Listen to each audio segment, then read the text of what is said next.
Hi, Ammar. How's it going? It's going. How are you doing? Usual. But Ah. we've now got nothing to look forward to for another month, so we're just going to have to reflect on testing. Oh man, fuel loads, sandbagging, Rain, caffeine, the, rain. dodgy temperatures, all of that. We're going to throw those caveats in straight away. But we are going to give you our top five ranking, the top five teams, where we think everyone stands after 3 days of testing, according to Tyred GP. And breaking news, Aston Martin is not in it. What? What? Not Okay. yet, of So those caveats are real, as you will have course. read pretty much everywhere when you try and get a testing ranking out of anyone. Um, don't know fuel loads, don't know engine modes, don't know how much commitment each driver was putting into it, and the conditions, especially this season at Bahrain, were nothing like what Bahrain will look like in April. So with all of that said, we're still going to tell you what we think and try and give you at least some justification for why we think that. So, without further ado, Ammar, your number five team after testing 2025 is.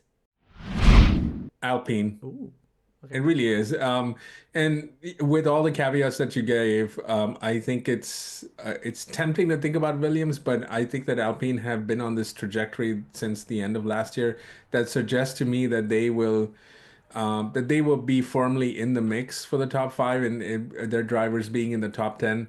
I was tempted to think about Haas, to be honest, because they have managed to put, the cars into the top 10 qualifying in P3 on a very consistent basis last year. So kind of basing it on that, but just looking at how testing went, yes, there was not a hoopla and a lot of noise around Alpine, but it seems like they're doing their thing. And you think about where they were about a year ago, they were clearly nowhere to be found. They were the heaviest car. They had all kinds of issues around the structure of the organization, all kinds of people getting fired or laid off or leaving or whatever you want to say. So, just given all of that, I love what Ollie Oaks is doing there.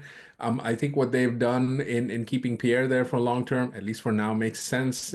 Jack has all the promise in the world as well, although there will be the drama and the shadow of one Franco Colapinto as you sort of laugh away. I mean, I think it's much better than listen. They don't have Esteban in there, and I think the fact that they just don't have him, to be honest, is an upgrade there. So I don't know why I took Esteban out, but I mean, come on, that's something his fellow teammates have said. Yeah, Alpine didn't again blow up the timing sheets, or there wasn't anything remarkable, but I think that that's probably the best thing for them, and that's why I can see them being in the top five. Cool. Yeah. That's all very reasonable. I'm not sure I completely agree with the Jack Doohan analysis, though. Not Esteban. Jack literally looks like a fired man walking, as it were. And he hasn't done anything. What a horrible way to start. But to be fair, you're right. I think he's looked pretty solid. He hasn't looked like he's shamed in any way by being in that car. And Gasly certainly looks like he's picking up from where he left off. My pick is not Alpine. Shocking. For me it's Williams. That's right. British bias strikes again. It's the team. It's the team from Grove, I with mean, their there's a Thai and a Spanish driver, so okay, sure. yes, but the team themselves are Sure. very English, even if Alpine are based at Enstone. Reasons for that? Well, look. You talked about Alpine being really heavy last year and not showing what they were, and they look much more improved this year. Well, the same could be said for Williams, and this shouldn't be a comparison of where they were last year. It should be about where they stack up against their rivals this year. And this year, the Williams looked pretty quick, didn't it? Carlos Sainz topped the times in on the second day of testing, for whatever that's worth. But if we're talking about peaks of performance, he certainly showed that the car had some. And this is the part of the season where, look, we are not there, right? Testing is not open to pundits outside of those who have paddock passes.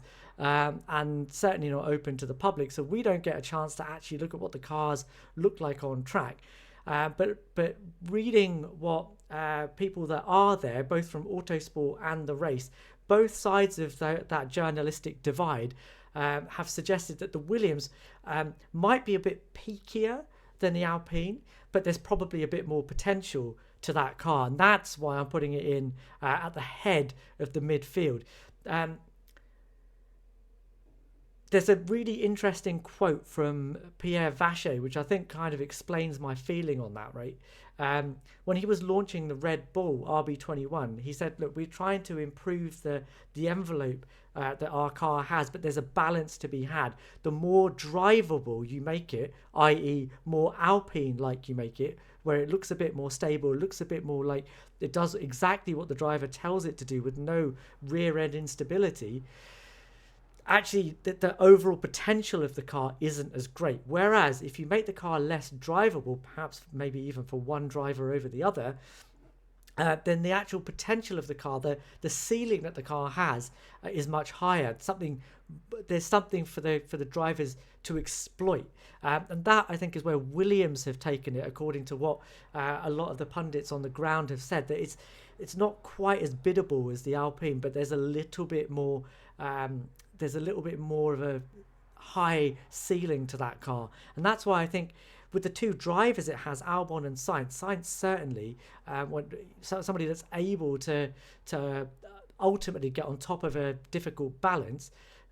I think there's ultimately more potential in that car with those drivers than there is at Alpine. That's why I would So put Williams in at 5. yeah, and I wouldn't completely disagree with you except for a couple of things, right? Mm. One, Science himself has come out and said that this is not the year that you would expect him to see him anywhere near the top When did five. he I.e., say that that's though? not top 10. He said that after testing, actually, it just came out. So he himself is not expecting. Now, They're all going again, to say a, that. a lot a All of lot them gets said said, and that. you just don't know that. And again, I think about where Williams were relative to where they're coming in. I know we're looking at testing only, but testing is such a small sample size that I have to believe that there is going to be some progression from last year to this year, especially if the car is conceptually not changed a whole lot, right? And we're in the last year of this formula, Mm. if you will. I think the other thing is Williams themselves have talked about wanting to focus on 26 and beyond. So I could envision them bailing on the 2025 car pretty quickly. In fact, there's no real proof to say they're actually working on the 2020. I know that's a bit of an exaggeration. You Yeah. know what I'm saying. But so I can see that happening. Whereas I think Alpine are in a different spot, Chez. Go on. They have to prove to their sponsors that they're in the mix. They have a different sort of challenge ahead of them, and I think that they have to, But we're talking as much about as where they they want. are right now, right? And Correct. the evidence on the Oh, track but in both the times and what can be seen trackside is that the Williams is the quicker car. Surely that's all that of matters, course, isn't it? of course. But this is not just post testing 2 days. I mean, it's like Ah, if it, you do a 2.5, 3 day ranking, then it is not. I mean, okay. we Okay. can't Then put we Red need Bull to in the top five we then. need to define terms, right? But are we talking about where they rank in terms of where they're going to finish at the end of the championship, or are we talking about where they rank in terms of where they're going to finish in Melbourne? Because the latter is all I think we can draw any conclusion from in terms of what happened in Yeah. testing. And I'm not separating the two a whole lot, right? I'm just sort of saying we're talking about the top five teams post testing, right? We could talk about the top five teams post first race also. All of this is too soon a little bit, right? Oh, of I course it think is. in That's why reality it's you're not. fun. So but that's why I have to go at outside factors, which is listening to what Carlos is saying, listening to what James has said, and clearly Williams have a different. And again, I know this is post testing only, but the goals are different for these teams, right? So Williams have said all along that this is not the year that they're going to be focused on. So I have no reason to believe that their testing times make any sense or not. We just said that Williams topping the It's timesheet. Listen, I'll put it out there because I'm such a Carlos Sainz fan, and you know it if you've been following the show for a while. I would love to see Carlos in the top. I would love for him to be wrong. I just can't see it happening, right? Also, because the teams that we're going to talk about next are just so neck and neck. I mean, you would have to have three or four of those teams, guys on those teams, take each other out for that to happen. And so that can happen for the odd race, right? And I certainly think that the Williams has, under Carlos, a much better potential than what they've had previously. So I have reason to believe that as well. On the other hand, Alpine itself has done. I mean, they have been podium sitters in the last well, Brazil, right, and they've done a good job of just having stability. And so I think that I could go either way on this. I think it's pretty neck and neck. I also think it's pretty telling that we're not putting Haas in the mix for some reason, because they had a decent run last year, Yeah, but and so they put a huge amount of miles on their car this week, but they didn't actually put any performance testing on it, did they? So we could yeah, barely but tell what they were doing. I'm surprised we're not putting Aston Martin in there, oh. because Aston is a Because knew he's quintess. gonna start in April. That's why. Well, yeah, maybe, but they're the quintessential waiting for 2026 team. But they were getting podium after podium in 2023, and Well, they but that's start. why I'm not putting Williams in the top five too. Yeah, That's but essentially what yeah, but will it? Okay, I think this one's a close one, but I think that despite what Williams are saying in terms of looking to 2026, no team on the grid is looking to come last. They're not looking to just tread water and stay where they are. And I don't think Williams have done that. They've made a massive stride forward, both in terms of technically, but certainly from a driving point of view. Like even if Carlos Sainz is much better than Alex Albon, Albon's going to have to up his game. He will up his game, in response to a stronger driver in the other car. Gasly doesn't have that. He's got no other than proving to the outside world that he is good in that car. Jack Doohan, who's going to get replaced by Franco Colapinto, is not really much of a. It's not. poor Jack. Yeah, but it's Yeah, not. no, I agree with you. It's Look, not the same caliber, is it? Unfortunately. so I'm happy to come around to your side, and it's for this reason. One, I think that the Jack Doohan and the How Franco generous of you. Colapinto wait, because you always want consensus, right? So there we go. I think the what do we want to call it? The Franco waiting in the shadows, right? Is sort of very very interesting, right? I think it reminds me of Daniel waiting in the shadow for Checo Perez last year, which never really formalized, but it does feel a little bit odd that they've done that, right? And I could see them doing something reckless too. So I'm just done Absolutely. praising them for their And stability, Ammar, but it could I mean, be reckless. you've just praised Ollie Oaks. Oh, I love everything That's what he's I'm doing saying. over there. But Yeah, Ollie I Oaks is the agree. guy that's sitting there saying, "Oh, why does the media keep blaming us for all this Franco Colapinto talk? It's I you agree. muppet." I agree. I agree. And look, this is the beauty of it. And Alpine have some high profile investors in there too. But I will give you this. I'm willing to come around on the idea of Williams being the 15 because I love nostalgia. And I will say that on paper and otherwise too, you have a multiple race winner in Carlos Sainz and an almost multiple race winner in Alex Albon. And Pierre has won a race. So we got to give him credit for that. But I think the Williams pair is far stronger than Yeah, what Alpine yeah, has. So it's not even a conversation yeah, point. So on that basis alone, I could see Williams being yeah. fifth also. Perfect. It was Okay, close, we close have tie. consensus on both drivers, and I think technically as well. If you've got those two, I mean, surely You they're a golden. Take it to the bank. shoe in for fifth. Okay, team number Oof. 4. Ammar, your pick is. Red Bull. Ooh. And I think this is not a referendum on Red Bull as much as it is on the top three teams that we're going to talk about. And I don't want to jump the gun here, but I think that just based on testing alone, and we didn't get to see a whole lot of Max there. We didn't get to see a whole lot of top base. And there are some concerning comments coming from Pierre Vacher. And so I just think that I'm not sold on them having it figured out. Now, they could show up in Melbourne and Max being Max. He's sort of the great equalizer of everything. So Max is going to outperform the car. We already know that. That's well chronicled. Me saying Red Bull is the fourth team doesn't mean that Max is top eight. I think he's still going to be top three on any given weekend, depending on how you decide what the pecking order is. But I certainly think as a team, looking at testing and looking at everything that Red Bull have done, it does feel like they are a little bit of a step behind. What do you think? Yeah, I'm with you on that, mate. Red Bull actually had a fairly similar kind of pre-season to last year, didn't they? I think they showed absolute flashes of speed that were pretty on it. Like Max had a couple of sectors on day one, and then stuck it on the front row on day 3 behind George Russell, didn't he? So there's clearly some pace in that car. But the flip side to that is that, again, if you're talking trackside, these guys still had Flovis on their car day 3 of testing when everybody else was doing their race runs. Who was the only team at the top 4 that didn't do a race run? Red Bull. Now, again, you can argue last year they didn't do one either. They didn't get one. And ultimately, they were still like dominating the first 7 races of last season. But it seems like the game has changed a little bit in that last year was the last season in which Red Bull could really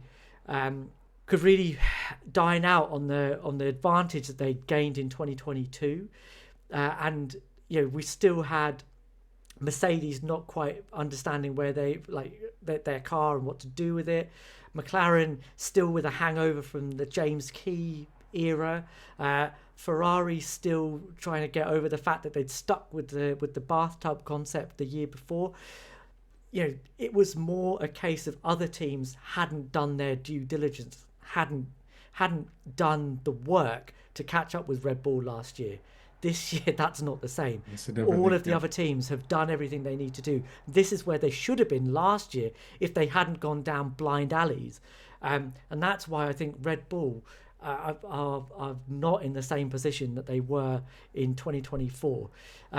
Do I think that the loss of Adrian Newey is being felt more keenly now? Yes, I absolutely think that. As good as Vacher is, I feel like he's an unproven entity without Newey there. And then on top of that, you take the fact that his second in command, Dan Fallows, went to Aston, and the other second in command, Rob Marshall, went to McLaren and is making hay there. The potential is less, and what you can see on track seems to bear that out. So I'm a bit worried about them. But as you say, go on. No, go on. I was going to say, if you're someone who thinks Red Bull should be in the top 3, you're only doing it based on what you've seen them do in 22 and 23 and part of 24. And really, again, it's hard to ignore what happened towards the end of last season, right? Because Max pulled out stellar victories and he did a great job of defending his lead. But we cannot ignore the fact that Red Bull in that same period roughly fell from first place to third place. And sure, you can blame Checo for that all you want. By the way, Liam is still unproven in that car too, so it's not a guarantee that there's something going to happen. This is not Carlos Sainz going there where you can say, okay, he's at least going to get you this. We don't know what Liam's going to look like. So in fairness to him, you cannot really count on that happening too. So I definitely agree with you on where they are. And you're right, the game has changed, Shez. These two, particularly McLaren and Ferrari, if you're just sort of looking at past form too, they figured Red Bull out towards the end of last season. So the onus was really on Red Bull to come them, didn't they? They've surpassed them, right? They've come up with ways to get past them. And Red Bull didn't quite do that. They just did enough to be able to defend Max's lead. So I think, I mean, I do think though, like we say all of this, but the ace in the hole that Red Bull have, of course, is one MV1, isn't it? And that's the thing that you can't. Like all of the assumptions you make, you can't correct for that, and the magic that Max Verstappen brings. So, if there's even a hint of an opportunity to win, or there's a battle going on between the other 3, he's the one that's going to be able to sneak through and win something. And even if that is just a waiting game until they figure out what needs to happen later on in the season, Max is going to be the shark in the waters, just waiting to pounce. This is not a referendum on Max at all, by any means. Correct. He is, unfortunately, all right. Now for a championship standing beyond the pale. Of course. Right. Number 3. Top 3. Your podium places. Tyred GP style 2025 pre-season testing. At number 3, you have Ammar. Who? Your former team, Mercedes. I'm sort of stumbling there because I'm kind of wondering where now you've gone full red. Like you're like Lewis Hamilton with every passing pod we do. You've gone from Mercedes colors to more and more red every day, Shez. But it is Mercedes, and it's a bit of a surprise, right? So I think one could argue that you could rank them a little bit higher, and I really think that between the second and the third, it's sort of a very close neck and neck. So I'm only giving Mercedes the advantage in vaulting them up the order, given where they finished last season, is that this year the car looks just simply a lot better. And when you look at it, when you look at the timesheets, when you listen to the drivers, it doesn't feel like they're looking for answers. So whatever they've done in the off season, they've figured out a way to maybe, to your earlier point, Shez, maybe make the car more drivable, maybe make the car just work a little bit better in terms of what they would like to do to stay competitive. And I think they might have figured it out. The other reason I would give them the edge over Red Bull is that Mercedes have shown to be able to come back from having bad runs as well. And so the last 2 years, I know that they're waiting to kind of get back in the mix of it. So based on what I saw on the couple of days of testing, I would say Mercedes looked like the second best car on most occasions. But I cannot give them the edge just yet because I need to see what they look like 3, 4 races into it. So it is third, but it's a very close. It could just be a 2B situation. So I agree with bits of that, but what I Oh, have come on. what I draw umbrage with is that they're just ahead of Red Bull. I think Oh, they're way ahead of Red Bull. unfortunately Let for me just say Milton, that. yeah, unfortunately for Milton Keynes, I think this is more of a who comes second rather than who's closest to Red Bull. I think between Ferrari and Mercedes, it's pretty neck and neck, and I think it's difficult to call. You've put Mercedes in at number three. I put in Ferrari at number three, but it's tricky. I mean, you could kind of call that one either way. The reason I went for Mercedes is because on the longer runs on the second day, they were pretty quick. Not quite as consistent as Ferrari over an entire race. In fact, that day two was when we had the first fake race of 2025. McLaren, Mercedes, and Ferrari all having a go. But Mercedes seemed to have better peak pace, but they degraded their tyres a bit more over the course of a stint. Ferrari managed to keep a better average pace, but the average pace just wasn't quite as high, so their overall average was a bit lower. So take from that what you will, and that's kind of why I put Ferrari third. You could argue, okay, well, it was pretty cold day one and day two. Um, Doesn't suit Ferrari as much, but yeah. and certainly would suit Mercedes, but the temperatures went up again on day three, and then Lewis had a problem, didn't he, in his race run? So Yeah, we but didn't have the information there, and it wasn't a proper technical error. They said we had a telemetry anomaly. I don't even know what that means. Like, did they lose the car on the track or something? Did they forget to turn the They had tracker on? Wi-Fi. They had Wi-Fi issues. They couldn't Wi-Fi get telemetry. issues. There you That's go. yes, that's I mean, right. it did. I mean, there was electricity, non-available at certain points. So yeah, Yeah, it could correct. be. Maybe that's what Could happened. be. But given that, and given that we have a slightly fuller picture, George Russell topping the times on day three in the performance runs in more representative uh, uh, conditions. It's so tight, man. It's really really tight. Yeah. But for me, I'm giving the edge slightly to Mercedes at the Oof. moment. But let's be honest. I've been burnt by Mercedes 3 seasons on the trot, so I'm probably Burnt red completely now. yeah, exactly. I've been burnt into a different team, as has Lewis. So So so there you go. Yeah, go on. I would agree with you. This is really more of a 2A, 2B, so we could go either way. Maybe we can agree to kind of leave it that way. The reason I give Ferrari the edge is they have figured out a way to be more effective on Sundays, and that was their problem for the last couple of years.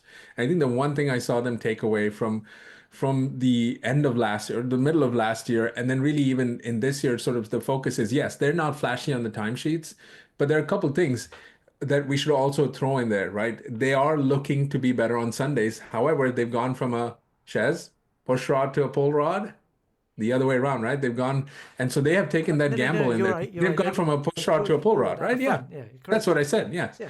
Um, I was looking for your affirmation because you have done a whole video on this. Please check it out. Yeah. So there's that, and so it is a little bit of a gamble. So I could see why you would think that they would be behind Mercedes because it's a bit of an unknown. And then I think you also have to add the unknown of a Lewis Hamilton in there, right? We have noted that has struggled in qualifying last year. So I wonder if some of Ferrari's direction is sort of geared towards him doing better on Saturdays as well. So that does make me a bit nervous, Shez, but my hope and my prayer, and really now you can see how objective I am here, is that they have figured out how to be competitive enough to be near the top on Saturdays and have that long run, not just pace, but the durability when it comes to tire degradation, which has been their Achilles heel the last couple of years. I don't know about that though, Omar. I think this year certainly Ferrari have been looking to get into that Goldilocks Hmm. balance between Saturday and Agree. Sunday, because in 22 and 23 they were super quick on a Saturday, and then their tire degradation kicked in on a Sunday and they just fell backwards. Last year I felt like they went a little bit too far in the other direction. Yeah. Max got a lot of pole positions early on in the season. McLaren did the same thing in the latter half of the season. But Ferrari seemed to be there on a Sunday. Just look at what Charles did in Monza. That's an unbelievable tyre masterclass. So I think actually their tyre preservation was much better last year. Perhaps Yeah. too far in the other direction. Maybe. Yeah. So I was actually hoping to see that this year there's a bit more balance in that, and actually I think there has been. I think they have addressed that balance a bit better. But I just think that McLaren have probably moved the game on a little bit further, Yeah. and Yeah. perhaps Mercedes have got a bit closer to them. So Yeah. it's not that Ferrari have completely stayed still, but in terms of where their nearest Yeah. competitors are, they've sort of shifted the goalposts a little bit and just moved where Ferrari are within that, which is why I would put Mercedes just ever so slightly ahead of them in my And ranking.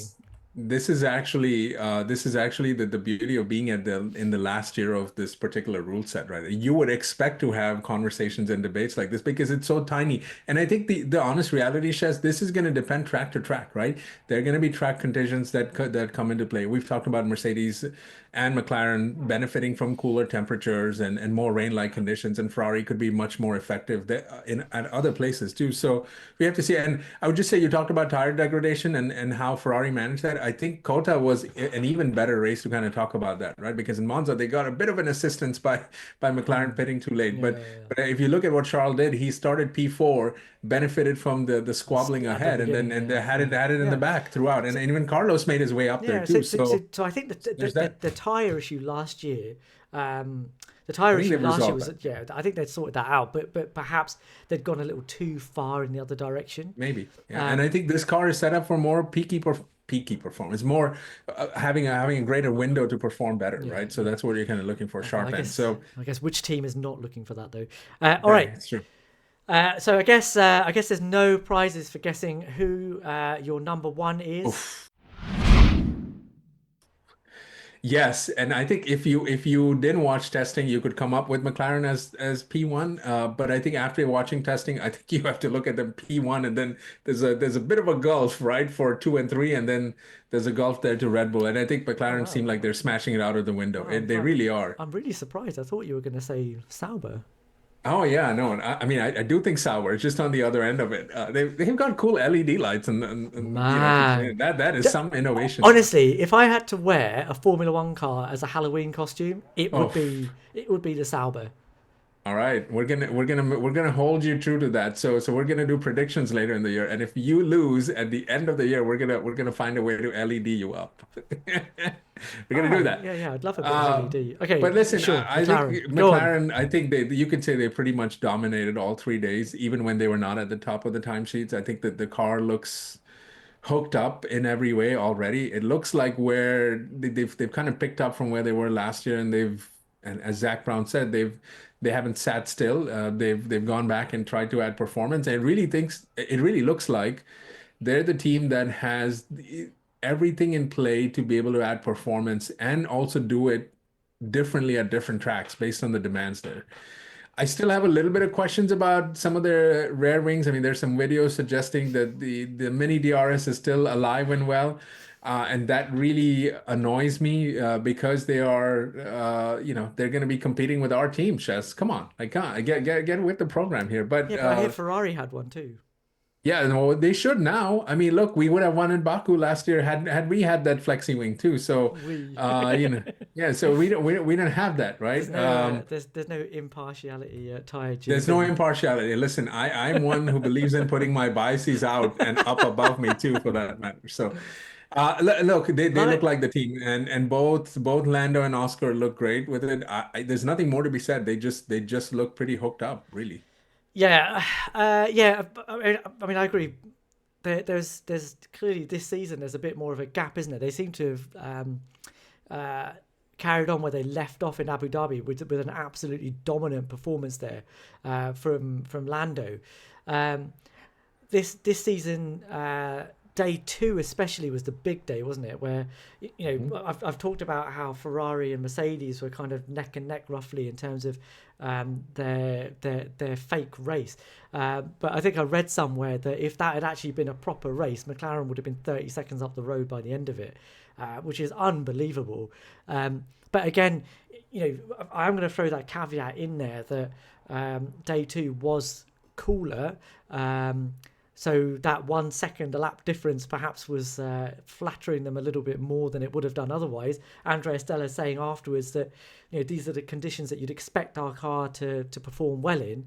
But even when the conditions got a bit warmer and the tyres started to degrade a bit more, they were still half a second a lap on average quicker than the next quickest team on a race stint in Oscar Piastri's hand. And even on one lap pace, if Piastri had finished his final lap and not had a mistake in sector 3, where have I heard that before? He would have topped the timesheet. So McLaren would have had a clean sweep of race pace and qualifying pace. I mean, it's looking pretty ominous, isn't it? And look, I'm all for changes at the front, right? But what I was hoping for was that we'd see 4 teams at the front ready to battle it out. But at the moment, it's looking a little bit like it's going to be McLaren Yeah. dominating. With, I mean, at the moment, if Charles Leclerc can get in there, if Lewis can get in there, great. But often in these situations when there's a bit of a car disadvantage, I kind of Yeah. rate Max to get in amongst the pigeons, really. It's funny. Last year we started the season thinking that Max would be doing his thing this way, right? I mean, this is the exact same discussion, just with Max and Red Bull, and now I could see both the McLaren drivers, and Abu Dhabi was pretty telling, Ches, because yes, Lando dominated, but had Oscar and Max not got into it on lap one, there, Oh, I yeah, it would mean, have been a Lando, 1-2. Oscar would have been, yeah, Yeah, he would have easy, really been easy up there 1-2. too. And just seeing the way the Ferrari struggled to really catch up to McLaren that race, I hope that after seeing testing in Bahrain these last 3 days, we haven't come there yet, right? And I would hate for us to head to Melbourne and find that the two McLaren drivers are 20 seconds ahead of everybody else. So that's Yeah. not something we want to see. But yeah, there's no way to disagree. It looks pretty ominous. I mean, they look like they have it, right? And sometimes it's also about, the gut feeling, that the way you show up in the eye test, and all of the boxes check off. So I mean, the only thing we have now left is teammate drama, which we will cover later on. But McLaren look like head and shoulders above everyone else. I do want to point out, right, that this team in what 2019, 2020, 2021, Nowhere. even 22 were absolutely nowhere, right? Yeah. And that I'm a fairly big Zach Brown fan. I think he has done absolute wonders at that team. He's put the right people in the right places, and nothing I think is more evident of that than he did a little interview with those nice guys at the intercooler.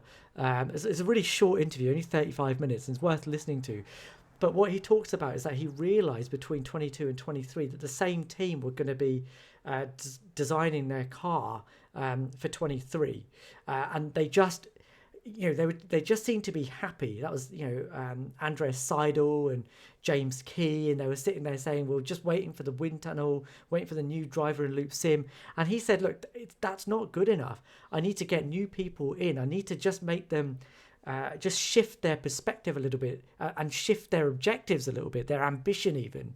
And what he says is that essentially they have 1,000 people working at that team. The same 1,000 people were working there last year as as there were the year before, bar 3 people that he changed. So 997 people at that team are exactly the same, and it tells you everything you need to know. It's not about equipment or resource. It's about process, infrastructure, and people, and that I think is something that McLaren, despite all of the silly mistakes they made last year, both on the track and through driver error, actually the progress they've made is pretty impressive, and the fact that it's come about just through a change of mentality at the team is pretty incredible. It really is. It's very commendable. And you talked about 2019 and 2020, and you look at last year too. I mean, they didn't show up to Bahrain with a car that was ready. I mean, they had to wait until Miami for that to happen too. So I think that the pain that they took on early on in the season was definitely the right call, right? They managed to win the constructors, although it was close, right? And I think a lot of last year we spent time lamenting them for everything you just mentioned, and that had everything to do with them chasing the drivers' championship. But the constructors' championship was almost sort of never in question because they seem to have this stability. And I agree with you, Shez. The personnel that McLaren have put together. I mean, we have debated on this show quite a while in the aftermath of the Adrian Newey news that is there anyone else who can beat him? And you have to say, looking at how the way things are, it's hard to see McLaren being caught by any of these teams throughout the season, particularly at the end of this rule set. So kudos to them. They look like they've hooked it up, barring any sort of unforeseen circumstances or some silliness. That's it. It's really difficult for them to give up any space for the first 6-7 races at least. There you go. As usual, infrastructure is everything. It's not about who you've got, it's how you organise everybody. And that is what McLaren have done. They never seem to miss. And on that note, I think we should draw this to a close. But we will summarise our top 5 again. Drum roll, please. At number 5, we have... Did we say Williams in the end? Yes, Williams. Yes. Okay. Come on, we just did the drum roll. We did the drum roll, Shez. Number 5, Williams. Carlos, smooth operator. Oh, yeah. Let's go. Carbon. Carbono, yes. Number 4, we have... Who did we decide on here? We said Red Bull. Yes, 4. Red Bull. Yes. Red Bull, but not Max. Let's just make sure we clarify that. Just not Red Max. Bull. And at number 3, we have... Are we going to say Ferrari? Or are we going to say Mercedes? We're going to say Mercedes, Shez. Come on. We're going to give Ferrari the edge. We're going to go with Ferrari number 2 because we have Sir Lewis Hamilton from Shez's hometown right there. So we're in honor of that, we're going to go Ferrari second. That is what he's famous for. If you didn't know, McLaren's first. And at number 1, Papaya. Papaya rules. Right. Let us know what you think. Please like, please subscribe. Please leave us a comment with all of your rankings. We'll have a look at every single one. We'll reply to as many as we possibly can. Normally with a thumbs up, actually. And we will see you guys in the next one. Later.